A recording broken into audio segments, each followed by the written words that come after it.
राम राम में दोस्तों। बहुत साथियों का एक सवाल था कि जो अपने किसान आगू हैं या जो किसान नेता हैं जो पंजाब में चुनाव लड़ रहे हैं उनका क्या रहेगा। सबके मन में ये सवाल है। चलो आपके सवाल का जवाब दे देते हैं। 2-3 दिन तक हम उन्हीं के बीच में रहे थे, उनसे बातचीत भी की थी। ये बीच में छोड़ने वाले हैं भाई। अभी ये उसको चुनाव को छोड़ देंगे और बोल देंगे हम तो किसान नेता बनेंगे, हम किसानों का भला करेंगे। इनकी मनसा सब ने देख ली है। जो इनके मन में है, जो ये करना चाहते हैं, ये सब ने देख लिया है। इन्होंने जो पैसे कमाने थे, जो करना था वो कर लिया अपना। एक हमारे वाला भी है जिसके मन का जो वहम था, भूत था कि तू तो पंजाब का मुख्यमंत्री बन जाएगा या हरियाणा का मुख्यमंत्री बन जाएगा, उसका वहम निकल चुका है। अब वहम निकलने के बाद ये वापस फिर किसान नेता बन रहे हैं। सोचने वाली बात ये है, क्या आप इनको वापस किसान नेता मानोगे? ये फिर आपका चिल्लाएंगे हम किसान नेता, हम किसानों के लिए ये करेंगे वो करेंगे। कुछ भी नहीं करेंगे आपके लिए। ये अपना नाम चमकाना चाहते हैं। नाम चमकाने के चक्कर में और ये हालत खराब कर देंगे। जैसे इस आंदोलन की हालत खराब की थी ना, आंदोलन अपना सही चल रहा था, हम जीत भी गए थे, लेकिन कुछ एक लोगों की महत्वाकांक्षा इतनी ज्यादा हो गई थी। इस महत्वाकांक्षा के चक्कर में है ना, पूरा बेड़ा गर्क कर दिया। सरकार भी झुक चुकी थी। सरकार को भी पता था 5 स्टेटों में चुनाव है। अगर ये आंदोलन ऐसे चलता रहा तो चुनाव में तुम्हारी माटी पलीत होनी है। माटी पलीत तो वैसे भी होनी है। बीजेपी नहीं आएगी, 5 स्टेटों में कहीं भी नहीं आएगी। लेकिन जो इनकी महत्वाकांक्षा थी ना, इनकी महत्वाकांक्षा के कारण क्या किसान एक बदनाम हुआ है। बदनाम करने वाले कौन? ये किसान नेता, वो जो अपने आप को बोलते हैं ना हम किसान नेता, हम किसानों के मसीहा, चाहे वो हरियाणा वाला हो चाहे वो पंजाब वाले हो। इनके कारण बिरान मट्टी हुई है भाई किसान की, किसान शब्द की भी और किसान कौम की भी। बिरान खराब माटी करवाने वाले ये लोग हैं। अभी इनको अकल आई है, हो सकता है ये आजकल में कर दें या ये चुनाव में अपना ढीला रवैया दिखा के ये करेंगे। हम तो चुनाव लड़ना नहीं चाहते थे, जबरदस्ती हमारे को लड़वाया गया था।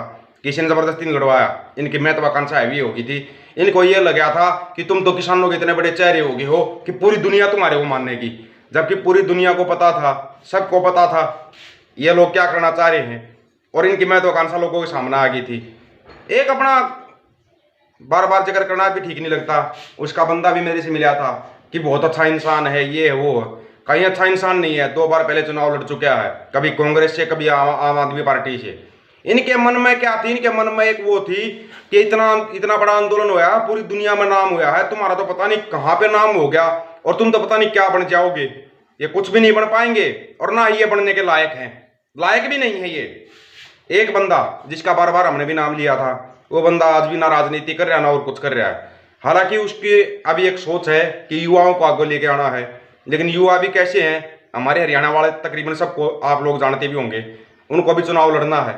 जितने किसान आंदोलन में थे ना, चलो आज एक सच्चाई बताते हैं आप लोगों को। जितने किसान आंदोलन में थे, हरियाणा के जो बोलते थे, स्टेजों पर बोलते थे या कहीं पर भी माइक लेकर बोल देते थे या वीडियो बोलते थे, सभी के सभी चुनाव लड़ेंगे। सभी के सभी A to Z चुनाव लड़ने के चक्कर में है। आज आप लोगों को बता देते हैं। आगे आप लोगों की सोच है कि उनके बारे में आप क्या सोच रहे हो।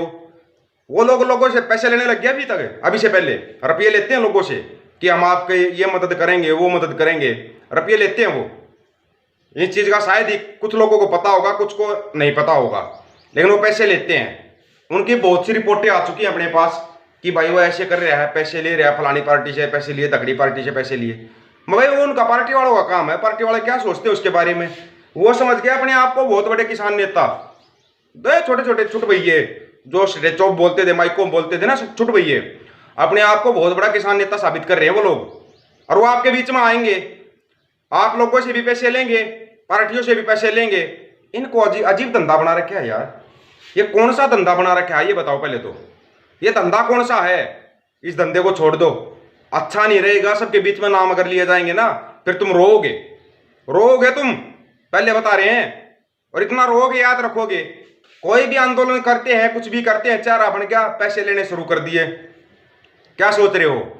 इस किसान आंदोलन के अंदर कम से कम भी 4000 बंदे ऐसे थे जिनके घर में खाने के दाने नहीं थे। आज वो लखपति हो चुके हैं।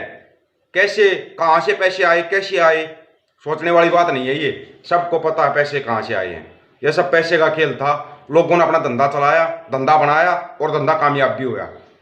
हकीकत में जो आंदोलन कर रहे थे या जो आंदोलन की रूपरेखा थी, उसको डाइवर्ट कर दिया गया।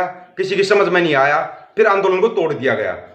सरकार का भी समझ में आ गई थी, हाँ इनमें कुछ बंदे हैं जो बिकाऊ हैं, उनको खरीदा, पहले नीचे वालों को खरीदा, फिर ऊपर वालों को खरीदा, बिके, सबके सामने है, आंदोलन खराब हो गया, दोबारा फिर आंदोलन खड़ा हो रहा है।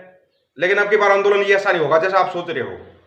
अब की बार आंदोलन पूरा का पूरा पैसे का खेल चलेगा। आप लोगों की जेब में जो पैसा बचा हुआ है ना, उस पैसे को लिया जाएगा, आपको बिल्कुल कंगाल किया जाएगा। कुछ तो आपको सरकार मार देगी, ये टैक्स वो टैक्स। अभी 10 मार्च के बाद देखना आप, डीजल महंगा, पेट्रोल महंगा, इतने आसमान को छू जाएंगे दाम, बढ़ेंगे। ये सिर्फ 10 तारीख का इंतजार है सरकार को भी। अगर 10 से पहले कर दिया, लोग वोट नहीं देंगे, ये सबको पता होना चाहिए। महंगा फिर भी करेंगे ये, चाहे इनको वोट देना या मत देना, क्योंकि अब ये जाते जाते जो बोलते हैं ना, दीवे का जब तेल खत्म हो जाता है, तेल खत्म हो जाता है, वो फड़फड़ाता है थोड़ा सा। अब ये फड़फड़ाएंगे। इनको दिखाई दिया गया है 2022 में वैसे खत्म, 2023 में 3 स्टेटों में चुनाव है वहां पे खत्म, और 2024 में पूरी तरीके से खत्म है ये लोग। लेकिन जाने से पहले इतना बड़ा नुकसान करके जाएंगे ये कि हमारा देश संभल नहीं पाएगा, संभल नहीं पाएगा। चलो अच्छी चीज है, अब की बार चुनाव में इन लोगों ने कहीं पर हमारे सैनिकों को शहीद नहीं करवाया, नहीं तो इनका नॉर्मल खेल है सैनिकों को शहीद करवाना। एक भाई अपना जो साथ में रहता था, आंदोलन में भी था, अपने बीच से गया है, उस भाई ने बोला था राज उजागर करूंगा, आज वो दुनिया में नहीं है। दीप सिद्धू का जिक्र हो रहा भाई, उन्होंने राज उजागर करने के लिए बोल दिया, दुनिया में नहीं मिला, एक्सीडेंट हो गया। अब वो एक्सीडेंट मतलब कि अचानक हुआ है या करवाया गया है, ये सब तो जांच होगी, उसमें पता लगेगा।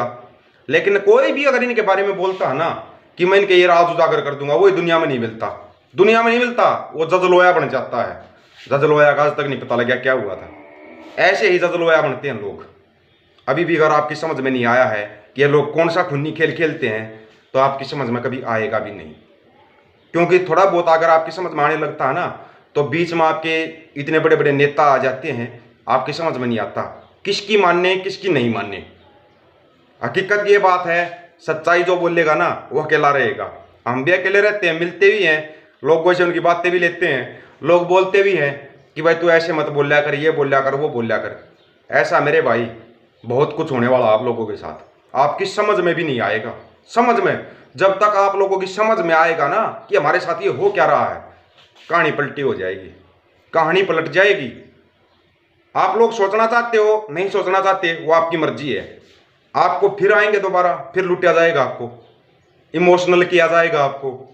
ये हो गया, अत्याचार हो गया, ऐसे अत्याचार हो गए। लड़ना आपको है, जेल में आपको जाना है, केस आपके ऊपर लगेंगे, लोग चेहरा चमकाएंगे। मेरे जैसे आएंगे, 4 दिन बोलेंगे सोशल मीडिया पे और वो अपना चेहरा चमका लेंगे। हकीकत है ये, जो ये चेहरा चमका के बैठे हैं ना, इनकी सच्चाई बहुत खराब है। हकीकत में इनकी सच्चाई वो है कि इनसे गिरा हुआ इंसान इस दुनिया में कोई नहीं है।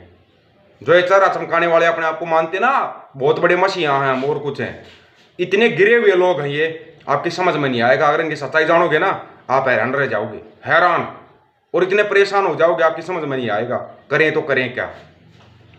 दोस्तों, सोचता तो कई बार मैं भी हूँ कि आप लोगों को एक एक करके नाम वाइज बता दूं मैं आपके साथ किसने क्या किया था। चलो नहीं, जैसे कांग्रेस से भी पैसा लेंगे, बीजेपी से भी पैसा लेंगे, आम आदमी से पैसा लेंगे, ऐसे लोग अपनी पार्टी खड़ी करके।